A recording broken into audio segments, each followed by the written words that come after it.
Hey everybody, it's B-Diz, the rock star, part of SuperObvious. In this video, we're talking about some news and updates for the new Halloween Ends movie. Let's go. Some of the info that I'm going over for this video comes from Screen Rant, Cinema Blend, and BloodyDisgusting.com. As far as the plot, 4 years after the last encounter with mass killer Michael Myers, Laurie Strode is living with a granddaughter.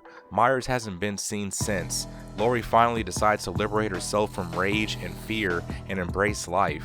However, when a young man stands accused of murdering a boy that he was babysitting, it ignites a cascade of violence and terror that forces Laurie to confront the evil she can't control. If you've seen Halloween Kills, Karen, who was the daughter of Laurie and the mother of Allison, was killed by Michael at the end of the movie. Many reports are saying that Corey is the new boyfriend of Laurie's granddaughter Allison. Based on age, he does seem like he could be a logical candidate to be her new significant other, but that does not appear to have been officially confirmed by anyone involved with the film. Based on the synopsis though, it seems possible Corey might be a Michael Myers copycat, which could lead the real Michael to return from wherever he has been since Halloween Kills ended. There are videos out there about how Michael's mask doesn't look burnt like it's supposed to, or him opening the door during the trailer. You can see he has all of the fingers on his left hand, which he definitely doesn't have, but then doesn't after when Laurie stabs him in the hand. If the movie does the copycat route, it will be similar to a plot point from an earlier script from Halloween H2O, in which a Myers copycat eventually draws out the boogeyman himself. If Corey ends up being a primary focus of Halloween Ends, the film could face a bunch of backlash of having a Halloween movie without a bunch of Michael Myers in it. If this is going to be the last Halloween movie, or the last Halloween movie for a while, Michael not being the main focus of the movie could be kinda cool if done right. It leaves the viewing experience impact much higher when we see Michael, but either way, I think Michael does need to have a bunch of screen time overall in the movie.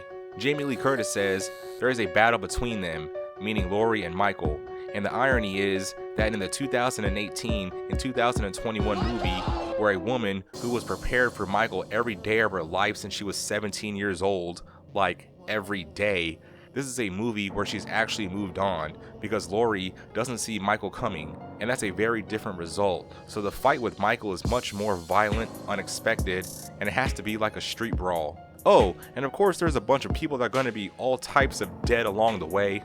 I think Laurie not focusing on facing Michael Myers is an interesting plot point, especially the last two movies she was obsessed with fighting and killing him. Oh, and a whole bunch of people died. Like I said in the trailer breakdown video, I'm not sure if the fight with them in the kitchen could be towards the beginning, middle, or climax of the movie. During the trailer, I think they did good with not showing a whole lot, with most of the footage having these super quick cuts. I prefer the majority of the movie to be a surprise upon viewing and not already knowing certain big details because the trailers already spoiled it. I definitely do not want any spoilers in this movie. Jamie Lee Curtis also said this is her last time playing Laurie Strode in the Halloween franchise, and during her recent interview, you can tell how she is emotional while talking, and also during footage of her with the filming crew and cast. If you are really into horror and scary movies, we all know that the character of Laurie Strode is pretty much the biggest quote-unquote final girl from way back in the day to now, like ever. As far as my predictions, it says that Laurie and Michael, one of them is going to die. I think that if it's going to be Laurie's last movie, and if there are any movies in the timeline that come out going forward, then Laurie is probably not going to be alive after this movie. I definitely want to see the relationship between Laurie and Allison, especially how Allison is dealing with the death of her mom and how her mindset is. There was of course the rumor that Allison could take in the spirit of Michael, even though that could have a holy shit oh my god reaction. Movies going forward would probably not work, or fans would just completely reject all of this and hate it. So overall, I think the info that we got so far sounds pretty good. There's a few possible things that could happen, and I feel too much hasn't been revealed yet, which I like.